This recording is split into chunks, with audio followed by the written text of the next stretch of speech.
Hi, folks. This is Abel James, and thanks so much for joining us on Fat Burning Man, where we talk about real food and real results. Today's episode of the show is with Dr. Terry Wahls, and she has an incredible story of how she healed herself using the power of real food. So in the past few weeks, Fat Burning Man has hit #1 in health in more than a half dozen countries and won 3 awards, another one just last week for Best Podcast in Health. Having a platform like this is important, as we recently learned, because so often the truth about health is controlled by gatekeepers. So for example, our guest this week, Dr. Terry Wahls, had a very, very popular TED Talk, which gained over 1.5 million views, making it one of the most popular TED Talks out there. And it was recently flagged by TED as all of a sudden being outside of TED's curatorial guidelines. Viewer discretion is advised, with a huge red warning emblazoned over the front of the video. So I'm not really that into conspiracy theories or anything like that. Actually, I have a lot of respect for TED. I think they do great work. I watch their talks all the time. But I do believe that finding real stories of how to take your health into your own hands shouldn't be difficult or complicated. That's why I continue to create this show. And as always, Fat Burning Man is advertising and sponsor free. There are no corporations censoring my message or pulling strings in the background. So you know you're getting the truth about how you can reach your absolute highest potential using real food and cutting edge technology that's supported by science. So I'm actually really excited because we're doing a lot of work on the blog at fatburningman.com, as well as this show, trying to up the quality, make it the best possible experience for you guys as it can be. So I'm releasing a brand new video training course for free to those of you who are on my mailing list. So if you haven't signed up already, please do so at fatburningman.com. And you can get your free fat loss course, as well as a lot of other materials to get you results as quickly as possible. So in this show with Dr. Terry Wahls, it's an incredibly inspiring story of how you can take your health into your own hands and heal yourself using real food. A few years ago, Terry was sentenced to a life in a tilt-recline wheelchair with progressive multiple sclerosis. But today she bikes to work, speaks all over the country, and teaches others how to reverse degenerative conditions through the Wahls protocol. So on today's show, we talk about when you should question your doctor's advice, how to mentally adjust from a loss of athleticism over time or due to aging, how to reverse degenerative disease using the power of real food, and much more. All right, let's go hang out with Dr. Terry. All right, folks, today I'm really excited to be here with Dr. Terry Wahls, a soon-to-be best-selling author, a researcher, and a living testament to the power of healing your body with real food. How's it going, Terry? Oh, terrific. Absolutely. Awesome. So you have a history of being a total rock star. I'm summarizing your book here, but you used to run marathons and climb mountains in Nepal. You've competed in ski marathons while pregnant, earned a black belt in Taekwondo, and won a bronze medal in full contact free sparring at the trials for the Pan American Games. Then you were diagnosed with multiple sclerosis. So can you walk us through what you experienced from a physical and a mental perspective as you went from being on top of the world to basically someone who is sentenced to a life of not thriving and being in a wheelchair? Yeah, progressive disability. So, I was a big time athlete, got into medical school, still did my Taekwondo, but things slowed down a bit. I had kids. I was still getting up every day, doing my Nordic track, lifting weights, but I was having to slow down a bit. And then in the summer of 2000, I started stumbling.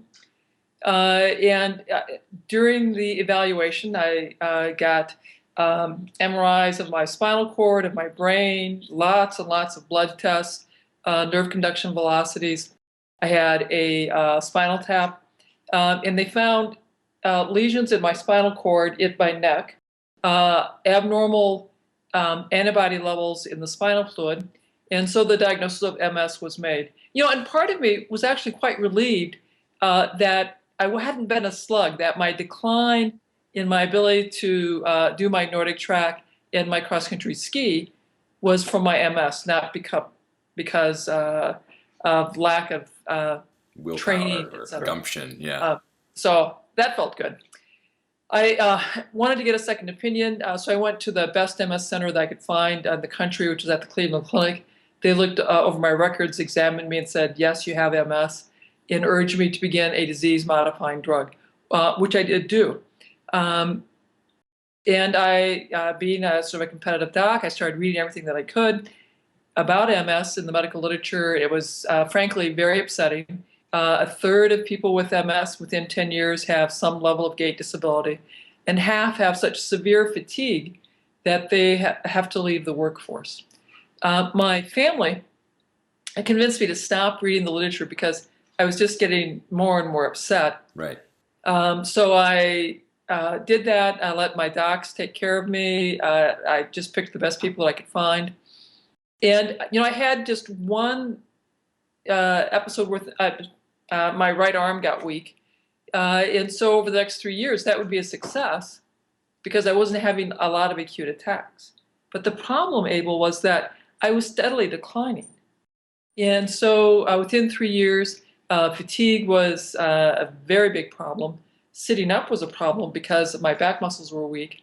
My doc told me it was time to get a scooter, then said, no, why don't you get a tilt recline wheelchair because of the back fatigue. Then my disease was reclassified as secondary progressive MS.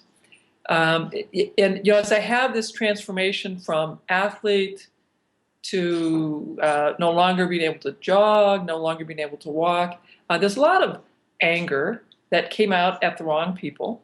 And then you finally come to terms with this is my life as it is now, and I'm going to have to reinvent who I am. And I talk about this a lot in my book, how I coped with having to reinvent myself, who I was, and what it was that was important to me.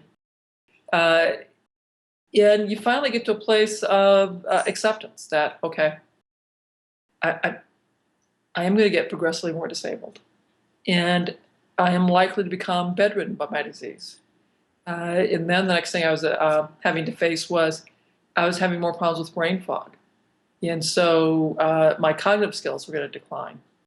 And then another even more disturbing problem was I have occipital neuralgia as part of my MS pain. So these are episodes of horrific pain, sort of like electrical jolt of pain that comes across my ear, my scalp, the back of my head, a little bit to my face.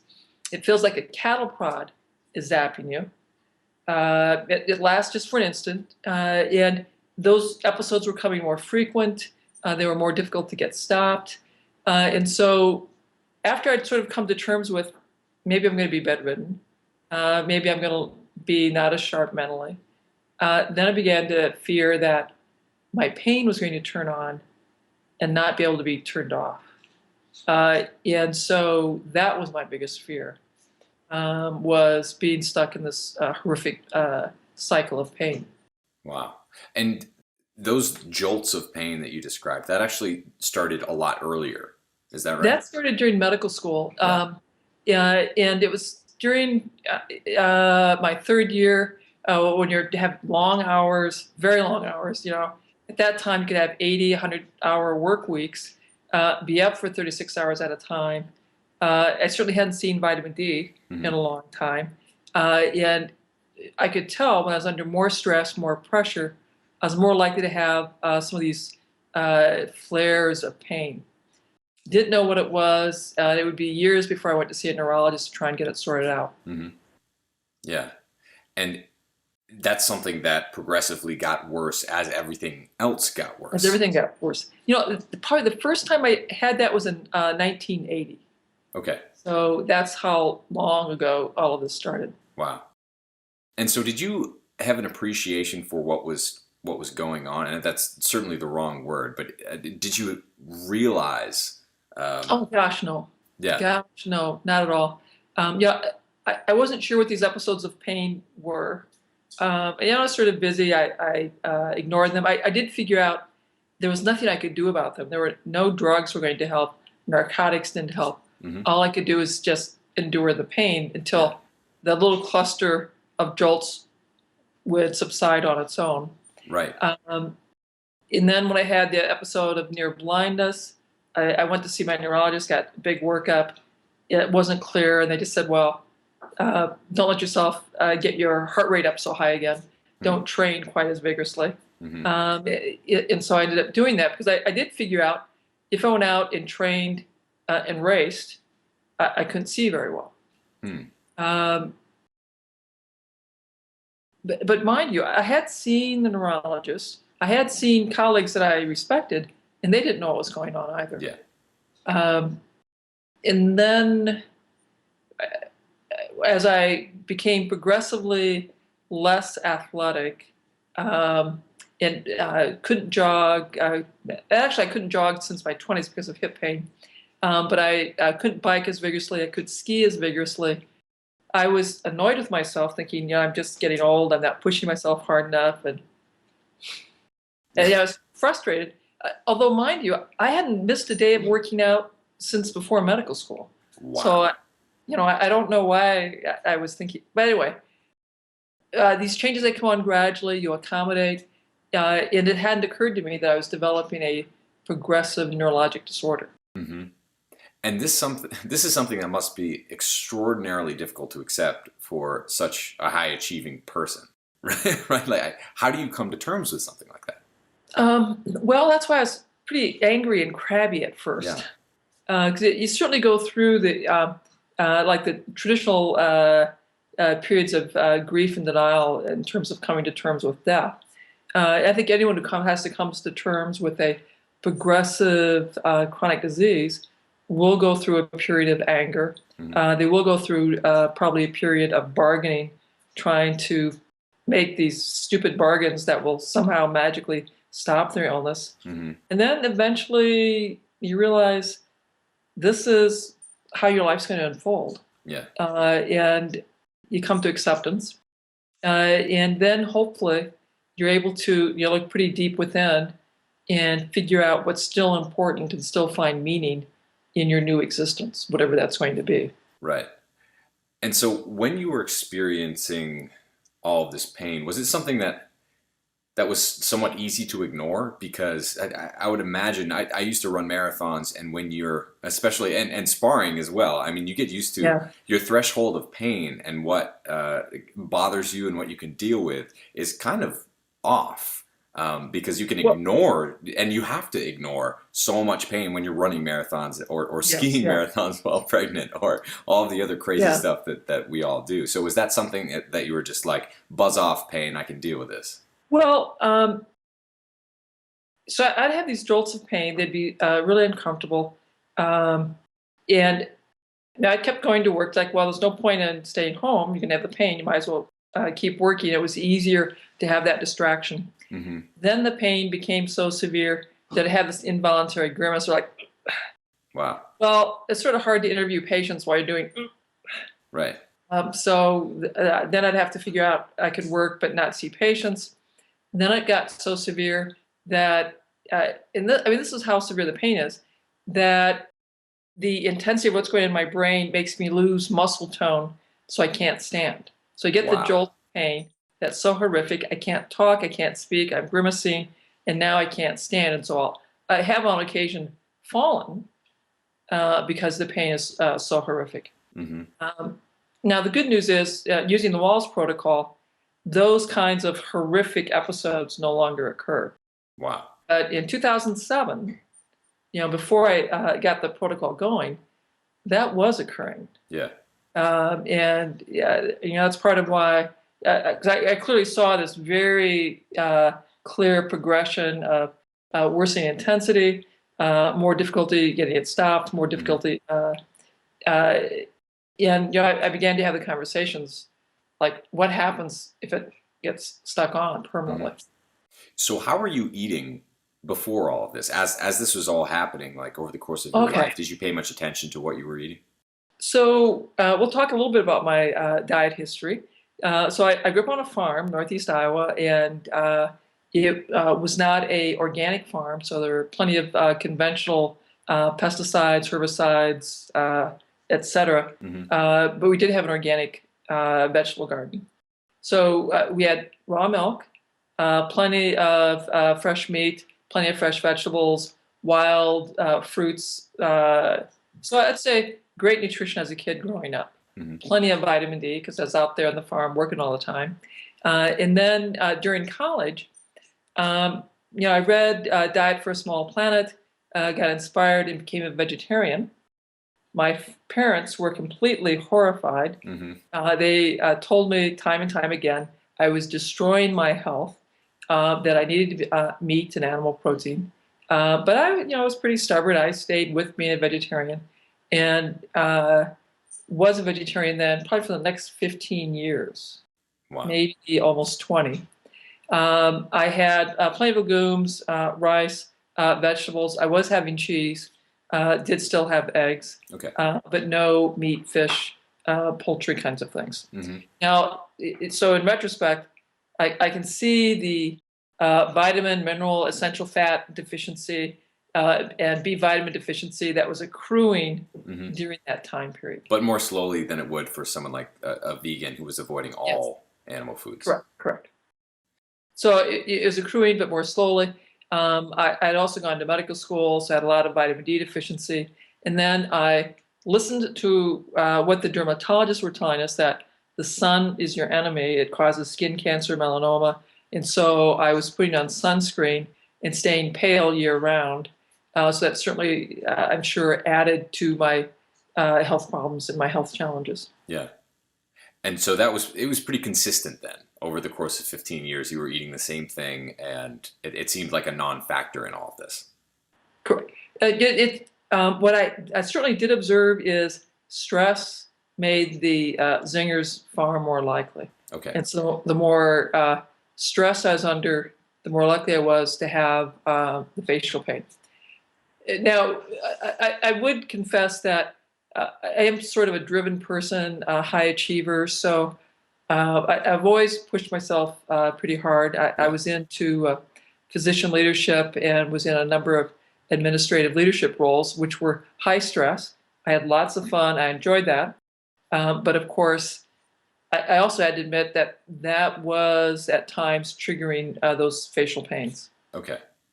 So it's 2007. You're in a tilt recline wheelchair, presumably for the rest of your life. Things are getting worse and worse, and you have debilitating zingers, as you affectionately refer to them. But you're sitting here right now. Bring us up to speed. What has happened since then, and how have you been able to achieve this? And how did that happen? Yeah. So I think when I was first diagnosed, I did what many physicians did. I went to PubMed, started reading the medical literature about my disease, and discovered that within 10 years, a third of people with MS have severe gait disabilities, and half have such severe fatigue disability that they have to quit working. Wow. My family convinced me that I needed to stop reading that literature because I was just getting more and more upset. But when I hit the wheelchair in 2003, it's like, okay, I know how bad this is going to get. I might as well go back and start reading the literature. And during that time period, I eventually decided that what I should really do is read the mouse studies, because that would be where the cutting edge stuff was going. Right. And so I started reading mouse studies about MS, Parkinson's, ALS, dementia, Huntington's disease. And eventually I decided that mitochondria were key. So I began looking for mouse studies that helped mitochondria. At first using drugs, then it occurred to me that I should look for vitamins and supplements because those were things I could access. So over the years, I gradually added a few vitamins and supplements based on the mouse models. And then a year into this, I thought, I'm wasting my money. I'm not getting better. I was cranky and I stopped everything. And I couldn't get out of bed. And 2 days later, Jackie came in with my vitamins and said, honey, I really think you ought to take these again. So I took them, and then the next morning I could get up again and go to work. And I thought, wow, that is really cool. Yeah. And so was that just coincidence? So a couple weeks later, I did the same thing. I stopped my vitamins and supplements, and again was exhausted, couldn't really get out of bed. Waited 2 days and started them up and could get back to work. So now I was thrilled, like, okay, my vitamins and supplements, they're doing something. They may not be making me better, but they are doing something. And so that got me more fired up about reading the literature and thinking that I could do something about this, that I had a real contribution to make. So I kept reading, slowly adding more things, tinkering a bit. The summer of 2007, a couple of very big things happened. One was as part of my work for the university, I'm on the institutional review board. So I review research studies, and our committee decides that they're safe or not safe and makes whatever suggestions that we have to make. So I read this study by Rich Shields, where he was studying electrical stimulation of muscles in people who had spinal cord injuries.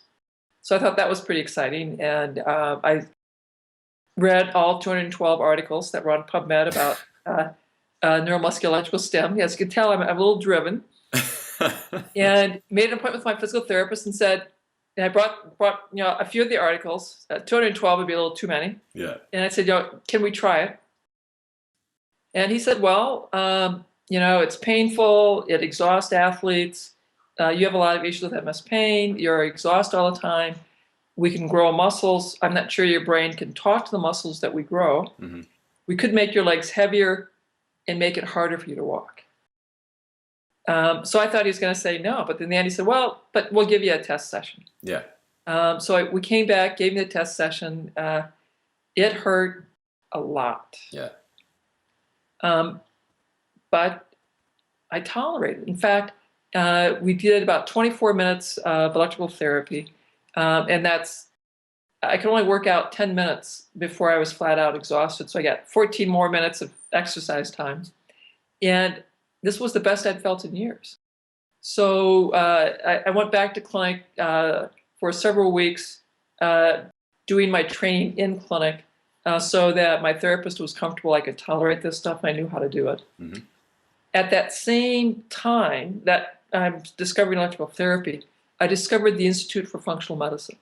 And they had this course, Neuroprotection, a Functional Medicine Approach for Common and Uncommon Neurologic Syndromes. And I ordered it, and I'm going through this. Now, mind you, Abel, I'm still having a lot of brain fog. Yeah. So I'm going through the course. My kids are sitting at the table watching me listen to a slide, take notes, listen to the same slide over and over again. My son's sort of laughing at me, and I'm going, yes, biochemistry is hard. But I now had this longer list of nutrients, vitamins, minerals, essential fats that I knew my brain needed. And had a deeper understanding of things that I could do. But I tell you, Abel, the real brilliance was when I said, I should get these nutrients not just from synthetic forms and pills, but I should get them from my food. Yeah. Yeah, and I'm going to back up for a moment.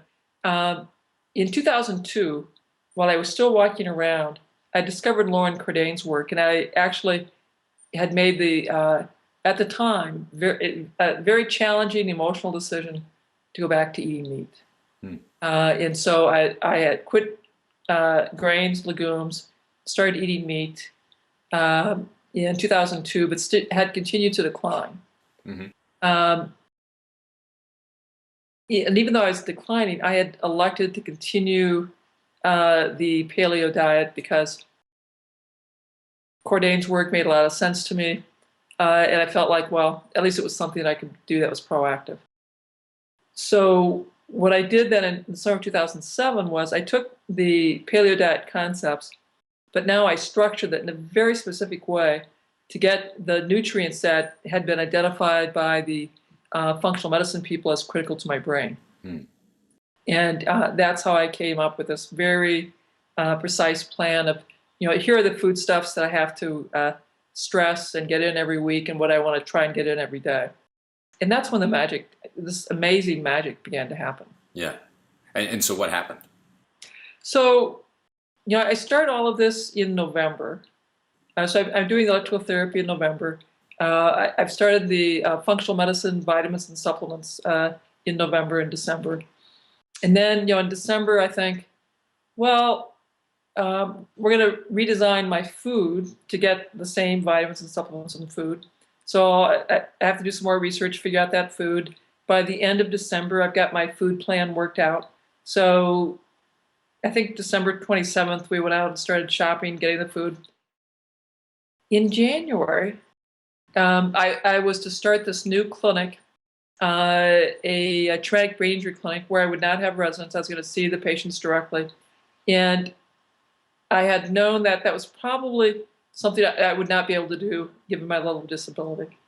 So in the middle of January, I drive over to the clinic the first time, and I take my cane to walk between exam rooms. Notice that. I take my cane to walk between exam rooms. Hadn't done that in a long time. Yeah. And I do the clinic. And at the end of clinic, I was like, I'm not feeling too bad. It's stunning. So by the February, I am walking around with the cane. And by the end of March, I'm walking around without a cane. Wow. And then, in May, so we're 6 months into this, that's when I get on my bike and I bike around the block for the first time, probably in about 6 years. That's So, incredible. that's with breathtaking speed. Yeah. So for people who don't know that much about MS, Yes. it's probably worth outlining or explaining that that's not something that normally happens.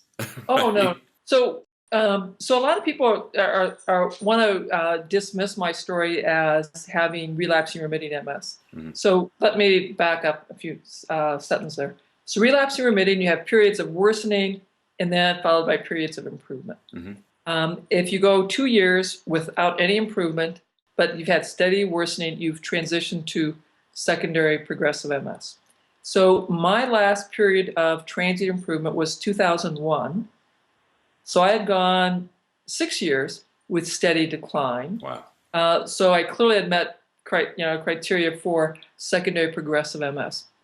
And when you get into that phase of disease, there is no improvement. You take treatment to try and stabilize, to slow down the rate of decline. But at present, there's no therapy that leads to dramatic improvement in function. Nor are there case reports in the scientific literature. Yeah. People with secondary progressive getting dramatically better. So that's a great point. As a scientist yourself, what does science have to say about what you experienced? Well, I'll tell you, a number of physicians have contacted my treating neurologist here at Iowa to criticize him that he must have made a terrible mistake that I didn't have MS. Mm-hmm. And Dr. Shivapour left says, I'm so glad you went to the Cleveland Clinic because they are one of the internationally recognized best MS centers. So I've had 3 different neurologists agree that I have MS. I certainly meet all the diagnostic criteria for that. And the other question is, so it helped me. So what? That's one case, Right. And that's why I am doing clinical studies, testing my protocol in others with progressive MS, so that if they improve, there is no question this was a relapse and a spontaneous remission or spontaneous improvement. Mm-hmm. I think it's very important that we do scientific studies, clinical trials, to prove the safety, prove the effectiveness, and test this in MS and other disease states. Mm-hmm. Having said that, though, there are thousands and thousands of studies that look at what are the factors that cause MS. And we agree that we don't really know. We may have some genes, about 100 genes that will increase the risk ever so slightly. But there are all these environmental factors that really account for 70 to 95% of your particular risk for getting MS. Wow. And what so are those quickly? 70 to 95%. So what are those environmental factors? The food you eat, Yeah. food you don't eat. Yeah. Are you a smoker? The toxins that you've been exposed to over your lifetime, the infections you've had over the lifetime, your stress hormones, the balance of all the other hormones. These are all lifestyle factors. And these are the factors that I optimize in the Wahls protocol. Okay. And I think that's why it's such a powerful intervention. Yeah. And your intervention isn't something like a crazy new drug that's only been tested on beetles or something. I mean, you're Oh, no, no, that's right. And the side effects of my intervention are pretty mild. yeah. Particularly if you compare this to the list of side effects from the disease-modifying drugs that are used to treat MS or any other chronic health problem. So, one of the things that I love about your story so much is that it's a dramatic example of what other people can do, even if they don't have uh, something that's as extreme as MS. It could Yeah, be, being slightly overweight or having brain fog or something that most of America and increasingly the world at large is experiencing. Basically, you go through this process of progressive decline. And even I can relate to that. Basically, when I went into my doctor, because my family has a history of high blood pressure, thyroid problems, yada, yada, yada. I've explained it many times before. They basically said, well, what you need to do now is make sure that you're not getting worse and getting all these diseases. So you have to go on a super low fat diet and you have to take all of these drugs too for the rest of your life. But you're yeah, probably just going to get worse anyway. But instead of accepting that, you basically said, well, I'm going to figure this out on my own. And you took it upon yourself to not just outsource your life and all hope to someone who gave you none. yeah, yeah, you yes. you took it upon yourself to really learn what was going on and see if there was any hope for fixing it. And then there was, and now what you do is basically affect as many other people as you possibly can and help them who are going through the same thing that you went through. And you've had just incredible results, not just with MS or people suffering from MS, but also other conditions as well. Can you talk about that a little bit? Oh, sure. Since the TED Talk went viral, we had like 1.5 million people who have seen that. That's We amazing. have the Facebook page and my website. And so on my Facebook page, we have hundreds, thousands of people who will post their story and talk about, I have problem X. I've adapted the Wahls diet, the Wahls protocol, and it's changed my life this way. Yeah. So some of the disease states that I've heard about recently, a lot of people are talking about Parkinson's disease, and there are 4 million people with Parkinson's. It's coming on at younger and younger ages. There's this one lady, Kelly, who had such severe Parkinson's that she had such severe tremors. She wasn't working anymore. She said that she really couldn't get up off the couch. That she was taking more and more drugs, in that she was totally disabled. Wow. She found my work, adapted the Wahls diet, and posted up for me a picture of her and her dog hiking out somewhere in the wild, Wow. and then talking about how grateful she was to have her life back, Yeah. and that she's been telling all of her friends and the people that she's met in the Parkinson's community that they need to be investigating my work and trying these diet and lifestyle interventions. Mm-hmm. There's and there are many people with fibromyalgia. And I think there are like 4 million people in the U.S. with fibromyalgia, which is a diffuse pain, a lot of fatigue, some mental fog as well. This is very tough to treat.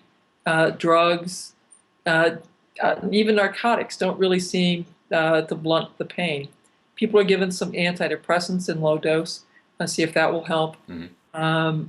But people have really quite extensive disability because of their fibromyalgia.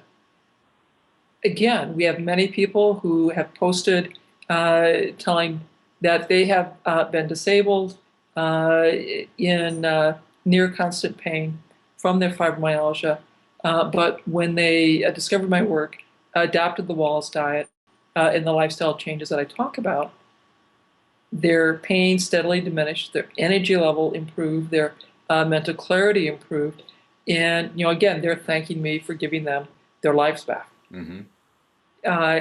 And if people go to my website, terrywahls.com, and go to the resources pages, they'll see the testimonials where they can see the stories from so many people who've written in to say, I have condition X. Mm-hmm. I discovered your work, adapted your diet, and here's the very positive result that has happened. One of the coolest things about all of this, to me, and always wanting to look forward and be cutting edge, is that if you can see that these specific dietary protocols and interventions reverses something as extreme as MS and these other conditions that you talked about, it has massive implications for the rest of us as well.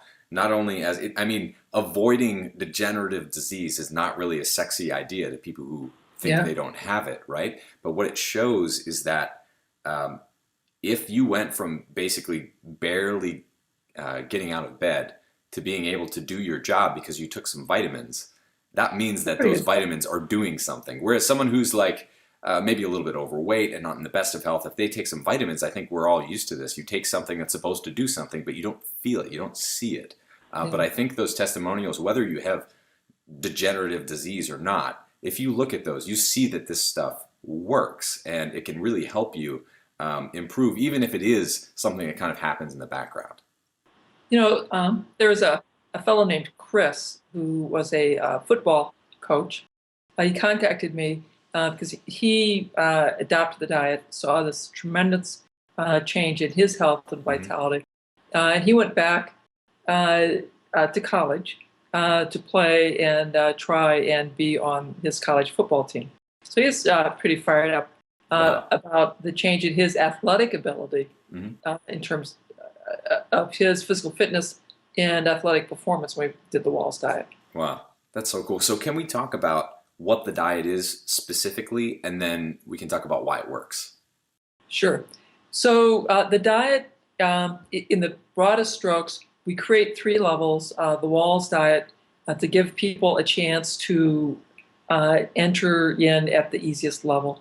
And there it's 9 cups of fruits and vegetables in a very specific fashion. So we've got a plate full of green leaves and that's 3 cups, a plate full of sulfur-rich vegetables, so that's the cabbage family, onion family, mushroom family, and a plate full of bright colors such as beets, carrots, berries. High-quality protein. I'm a big fan of wild fish, grass-fed meat, wild game, organ meat, and seaweed. And that's how we get people started. Then depending on the health circumstances, I may progress beyond that into a more specific diet to maximize the benefits. Now, so why does this work? Okay, most of us can think of our kids who have put together Lego toys. And you get a lovely Lego kit. There's a very nice blueprint of instructions, a bag of parts of a variety of different shapes. And the kids will sit there for a few hours and put together their beautiful toy and end up with a very lovely, intricate shape. Now, if you go in there and you grab a handful of those Lego parts before they put together the toy, they can't make the toy correctly. They'll just do the best they can. It won't be shaped quite properly. And what people don't seem to realize is that you and I it's a very similar process. We're alive because of chemistry. And that chemistry depends on building blocks of vitamins, minerals, amino acids, essential fats. And we have to get that from the food we eat. And so if we eat a lot of sugar, high fructose corn syrup, white flour, we're going to be missing the building blocks to have that chemistry happen properly.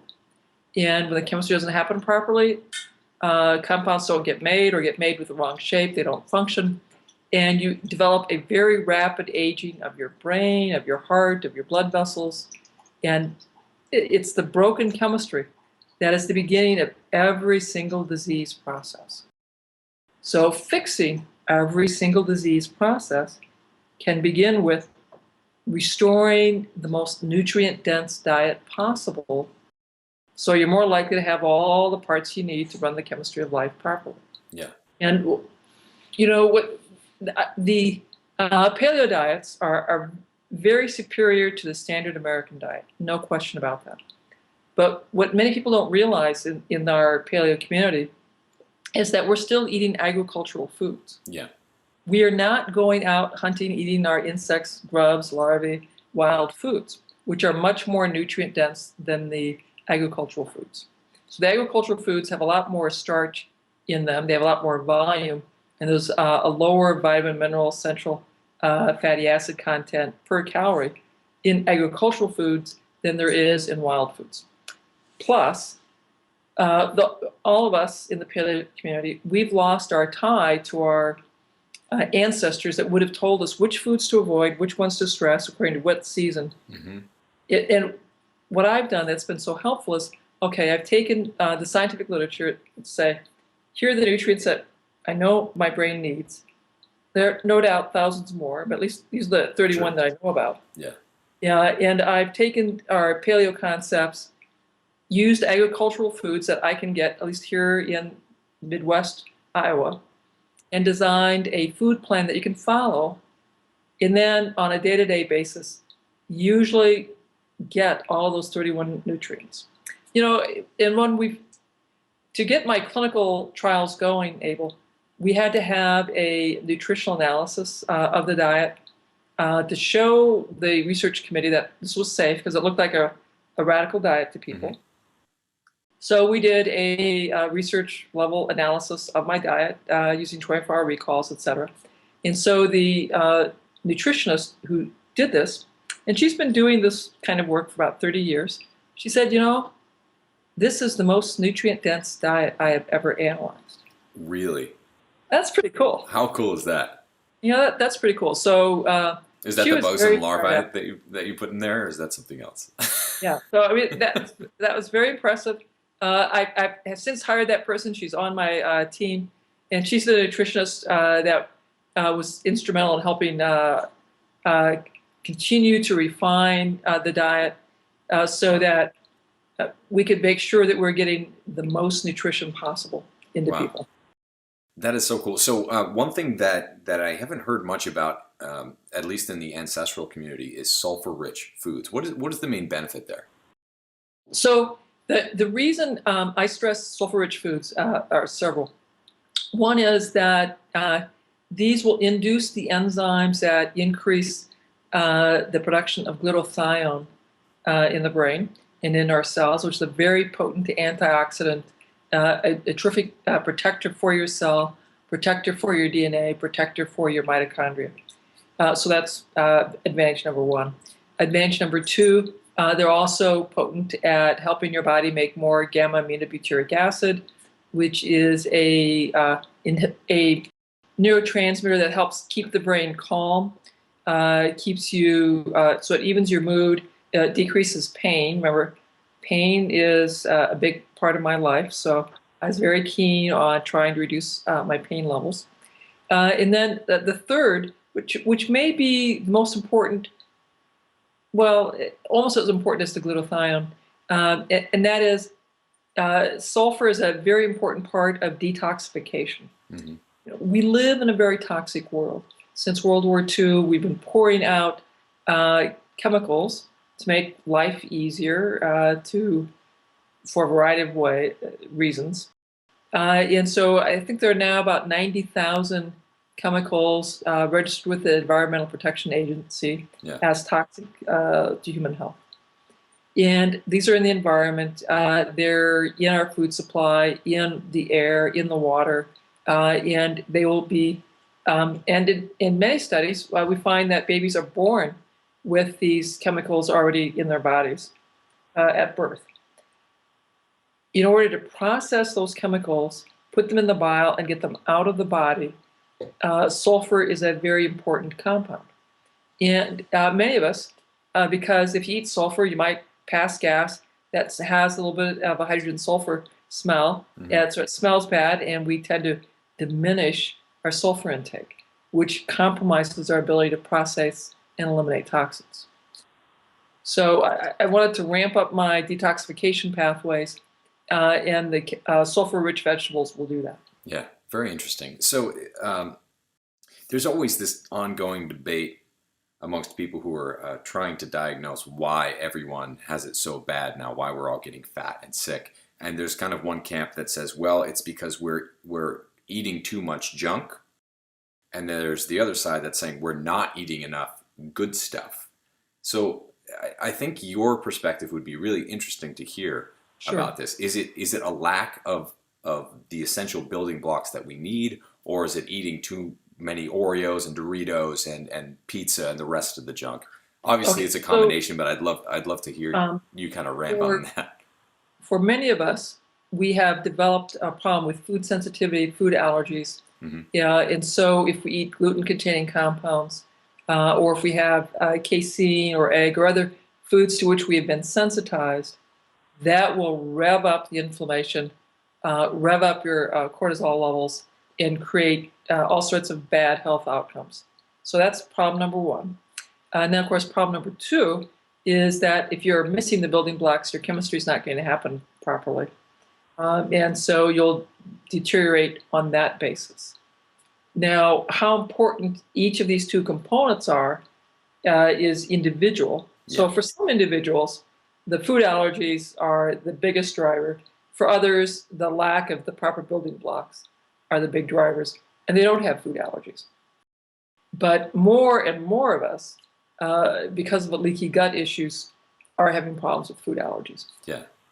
That's a really interesting perspective on all that. I would love to. We're coming up on time, but I would love to have you also cover, Terry, uh, for the people who are really familiar with the ancestral approach to eating, Yes, the yes, paleo diet and the rest of it. I know that you have, they're not really departures, but they're more like add-ons or like the next yeah, level of yes. complexity. What are the things that the person who might be just getting started with paleo or not really taking it to that next level, what are they missing? What is the So, the few yeah, essential things that they still need to do to take it to the next level? the Keltons did a nutritional analysis of a week's worth of Mark Sisson's Primal Blueprint diet Hmm. and weeks of Diane Sanfilippo's Practical Paleo diet. Hmm. What they saw is they still did not meet the RDAs for all the vitamins and minerals. Those diets were vastly better than the standard American diet. But because there wasn't enough structure, enough guidance, Hmm. it's still quite possible to miss your mineral content, your antioxidant content, your essential fat content, and vitamin content. What I do is I tell people more specifically, here's what you're going to need to eat to make sure you're getting there. So people don't eat enough organ meat. They're not eating seaweed. And as I said earlier, it's greens, sulfur rich, and color. If they attend to those factors, that's going to ramp up their nutrition considerably. Yeah, that's terrific. Forgive me. That's like, I think that's our cue. We're out of time, Terry, but I would love for you to tell folks where they can find you. I already know this. It's terrywalls.com. The Wahls Protocol is a wonderful book that's going to be a New York Times bestseller. You were kind enough to send me an advance copy of that. I highly recommend it to all of those of you out there. Even if you are really familiar with the paleo approach, the ancestral approach, there is so much more complexity and so much more to learn that you offer, Terry. And also, I'd love, Terry, for you to talk a bit about your foundation as well. oh, sure. So I have a nonprofit, the Wahls Foundation, which raises money for the Wahls Research Fund. And we've used the money that's come in from the research fund to fund the PhD student that I have working in my lab, to fund a full-time research assistant. And then more importantly, it adds the biochemical studies, the nutrigenomics, and the proteogenomics, and the proteomics that allow us to much more precisely explain the biochemistry that we change from the beginning to the end, so we can have a good mechanism that explains why we're seeing the study, seeing the very exciting results that we've seen and that we are reporting in our publications. All right. That is so cool. So We're very terrywalls.com and the Wahls Protocol is available wherever books are sold. Terry, thank you so much for coming on. It's a pleasure, and I would love to have you on anytime you want. great. Well, thank you very much. Awesome. Thanks, Terry.